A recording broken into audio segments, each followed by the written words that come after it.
next month on the 17th of July, 17th July, we are opening our office in Lunas, Penang which will be our fourth office. Basically, our fourth bilik gerakan in furtherance of our project 1538. That is to create 15 parliament and 38 state Indian majority seats. Because we are left with no choice while Pakatan Rakyat component parties pass keadilan DAP. They all claim to be multiracial. It appears as it stands to be multiracial in theory, hardly ever anywhere near being in practice. Okay, for example, now in our list we have 48 Indian students scoring 7 A's to 13 A's. Okay, the only opportunity for the Indians for the upward mobility, we see youngsters which tell them study hard. That's the only option to come up, in life. In no other part of the world does this level of racism, this level of discrimination take place, except in Najib Razak's One Malaysia. So a lady told me just now, her son got 10 A's. Now the sister is saying, I don't want to study hard because it's not going to get me anywhere. I'm going to be like elder brother. What do I do? What answer do we have for them? We have no answers. So like in the opposition, we have 76 opposition members of parliament from past keadilan DAP who all claim to be multiracial, but not a single party are speaking up, lending voice to this voiceless and powerless Indians. So left with no choice, we have to fight our own battle. People will say we are going one step backward because we are going along racial lines. For me, my answer to that is, had DAP passed and keadilan, had they been multiracial, we would have been out of a job. We wouldn't be doing what we are doing today. So we are left with no other alternative but to proceed with this project 1538. And thereafter, after Lunas, we will be opening our office in Buntong, Ipoh Barat. That will be our fifth HRP bilik gerakan. And then thereafter in Port Dickson, Teluk Kemang, and finally in Tanah Rata, in Cameron Highlands. That would have covered 7 states, 7 frontline states. We will consolidate our position in the 7 frontline states. And then, so technically we will have minimum of 1 parliament, Indian majority parliament seat and 2 state seats, and then we will proceed with the other states. Maybe the second seat in Selangor, the second seat in Perak, the second seat in Negeri Sembilan, and so on and so forth, to make it 50. But insofar as Penang is concerned, we have targeted only 1 parliament seat and the 2 state seats that comes with the parliament seat. Port Dickson, Teluk Kemang. After that, one more is what? Cameron Highlands, Tanah Rata, Cameron Highlands. So by which time we would have completed 7 states, 7 frontline states, which means we will have 1 parliament seat and 2 state seats in each of these constituencies.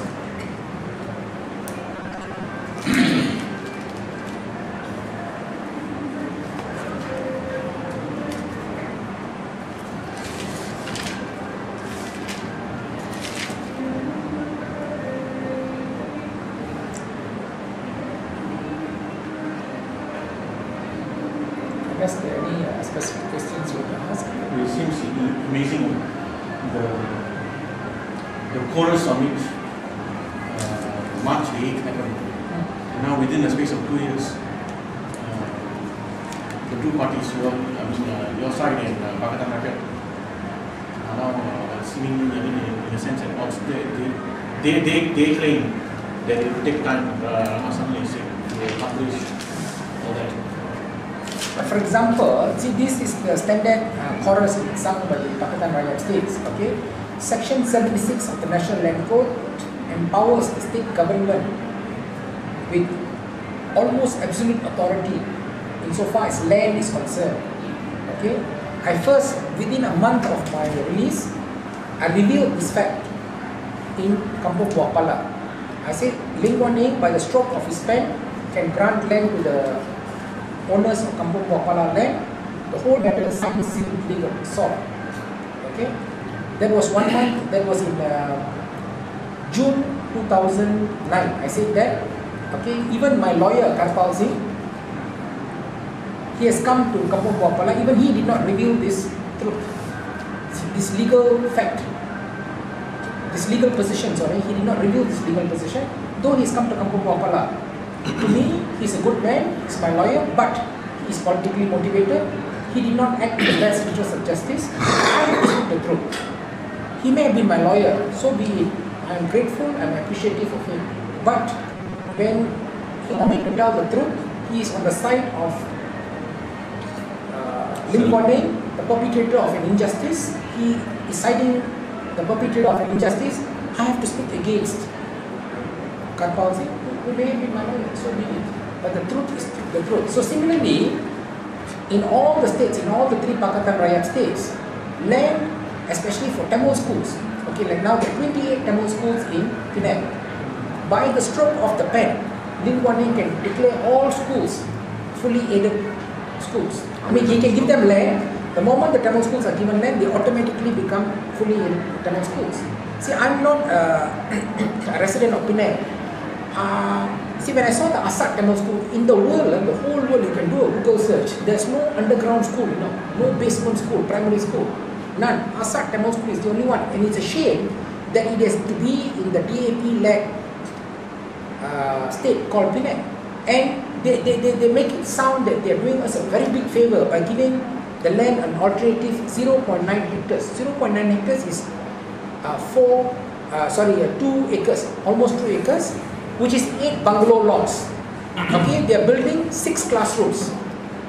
This was what the British did 53 years ago when the British left. That were the standards. The same standards are applied 53 years later by the DAP government. They seem to be, I don't know, as bad or worse than the colonialists, the DAP government. So how are we not to oppose it? How are we not to speak against it? And injustice is an injustice, let it be by Barisan Nasional or Pakatan Rakyat or DAP.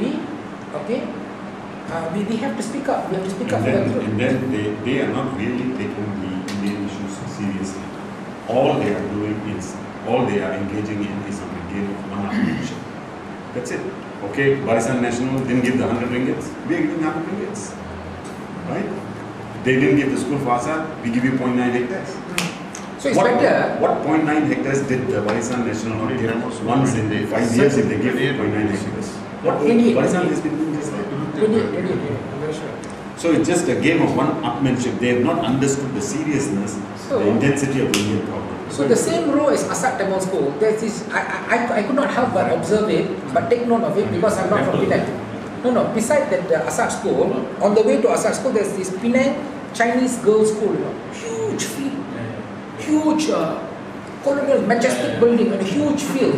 And a few hundred years, 1,000 years later, at Tamil School in the basement. And then they say, look, for the Chinese school that existed even during the British colonial days, but for the Tamil school, look, we have given you 0.9 hectares. What are you complaining? 6 classrooms we have given you. From the basement, we are getting you out into a 6 classroom land in a building. What's your problem? And that's what they're saying. But for me, what about a field, a playing field for the in 0.9 hectares of land? You cannot build a playing field, which is essential for children. Okay. What about the assembly hall? You have not made provisions for the assembly hall. 8 bungalow lots lah. Okay, 0.9 hectares is 8 bungalow lots. How big is 8 bungalow lots? And then you have not made provision for future expansion. Okay, why one rule for the Chinese Penang Chinese Girls School and one rule for Asad School? Why not? Why are there 2 rules? What, Indians are soft targets? When we say this, people very easily brand us as racist. To us, we are champions of human rights, of minority rights, of human rights. And the unique position that we find ourselves in, we are able to articulate problems like this without fear. Because if we were in MIC or if we were in Pakatan Rakyat, PKR or DAP, we will not be able to speak like this. That's what we see happening. And that's why we feel we have to take care of ourselves. Because that's the only way we can articulate the truth. This is the truth. You know, there's a whole ecosystem that's been built up. And that's the truth.